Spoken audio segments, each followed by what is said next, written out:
So I made another version of this code that's animated, so you can see the intersection as it moves by.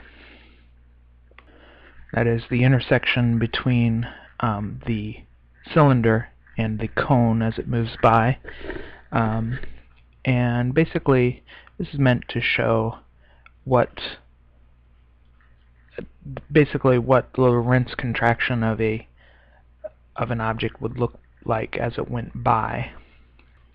So though the object is actually going under the speed of light, it would appear to come toward you elongated and coming faster than the speed of light, and then as it went by, it would slow down, and you would see the image actually traveling less than half the speed of light.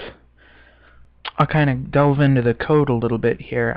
You can see that I actually commented what xi and ti stood for and yi, and it didn't stand for x initial as I originally was thinking, but it actually stood for x intersection, y intersection, and t intersection.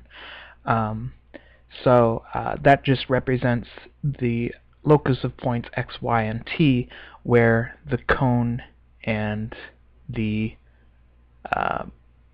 cylinder meet, are intersecting. So what does this code do? It constructs a table, and the objects in this table consist of little graphics objects using the word show.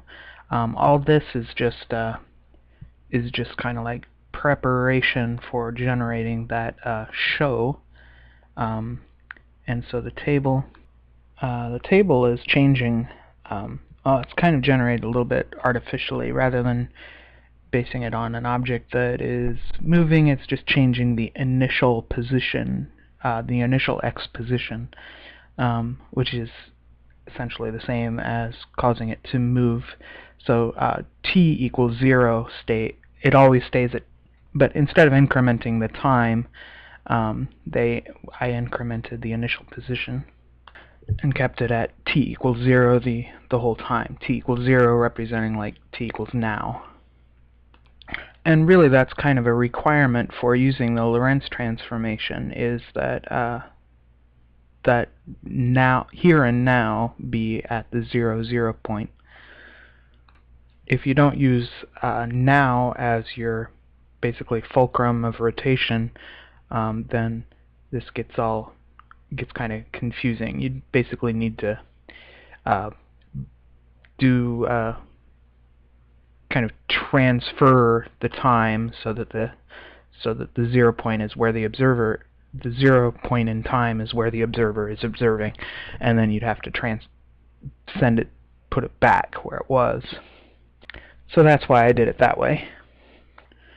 Now here's a kind of a question of, can you actually see Lorentz contraction of a sphere? And if I imagine a line going from there to there, and a line going from, well, where is the tangent line here? Right there? Yeah, so that's kind of the tangent line. Is that image going to be the same as this angle here? Or will that essentially be the same amount of angle subtended, whether based on the center of the sphere, or will it be different? I think I've read a couple of papers on this topic, but I think they may have come to the right conclusion with the wrong reasoning, because they've selected a particular angle. In any case, I think the title of the paper was like The Invisibility of the Lorentz Contraction, and it's by somebody named Terrell. And that one's available online for free. I think there's another paper by Roger Penrose, but I've never read it because I'm terrible at going to the library. But you have to You'd have to check those authors out. I was struck at one time about this being Invisibility, and these names reminding me a lot of Penn and Teller. And they were explaining the magic trick where they make the Lorentz contraction invisible. Okay, this video is partially for me to just kind of go through some of the things that I made in the last few years, and partially for an audience, I guess. Right now I'm looking and I see that I have files with this Lorentz transform GIF name. Started as early as September of 2011, and a more recent version from 2012. Let's have a look at that one.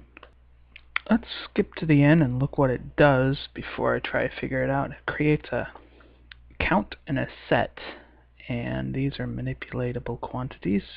Set. Oh, I guess these are different values, so we've got, well, let's play it, and you can see will alternate between blue, red, orange, yellow, green, blue, on whatever color that is, violet, I guess. So so let's find which one of those is vertical. Okay, so yellow is almost vertical, but that's too light. Let's go with 3. 3 is yellow. Anyway, I'll just use yellow. What will happen if I click this button? Those will start to kind of rotate around, all the yellow ones. Let's change to set 2 so we can see it a little better. Oh, and they're fading, I guess. I've got them fading as they come in and out. This was an initial attempt to something that kind of turned into something later. But basically, I wanted to show all those different layers at the same time. And let's go into this one and hit play, and maybe you can see. Okay, is it working? Maybe the combination of recording and running this thing at the same time for this computer is a little bit tricky, because it's maybe intensive calculation. I think I recall now, it never ran at full speed. That's why I made it into a GIF. Let's go ahead and create that GIF so you can see it running. Looks like it was originally saved as galtransform.gif, which actually would represent a Galilean transform rather than a Lorentz transform. Okay, this isn't quite it, but let's look at it. It's I mean, this is a program. Looks like a later rendition of it that I put dots on, but you can kind of see what's going on. What happens is these faded lines go all the way to the horizontal, and they come up and they come down. It'll go all the way to the horizontal, but it fades out long before you can see that it's doing that. I guess I wanted to use the fade in and out because otherwise it makes a very messy looking picture. Anyway, the straight lines always remain straight. This is called a Galilean transform because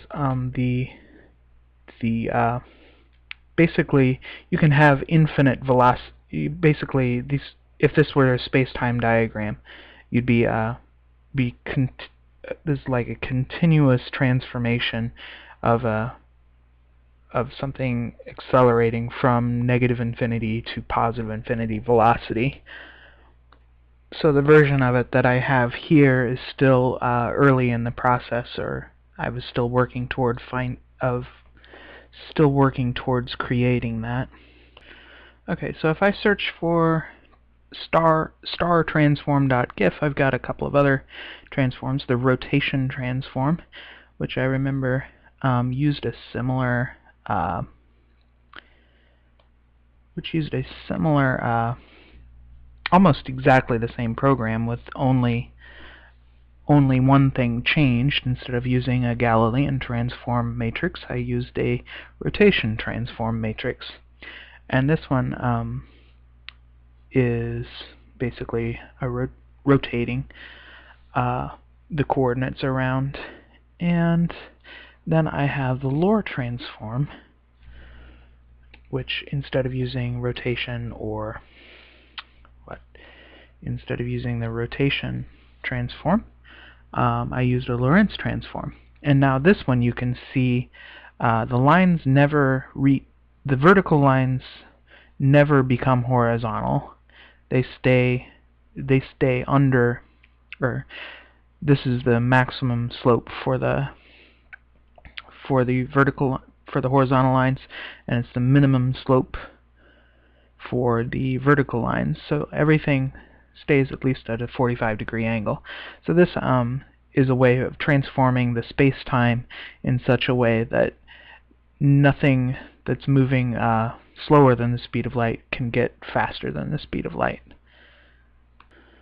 So I will end this video here and continue with seeing if I can find the code for this in the next video maybe.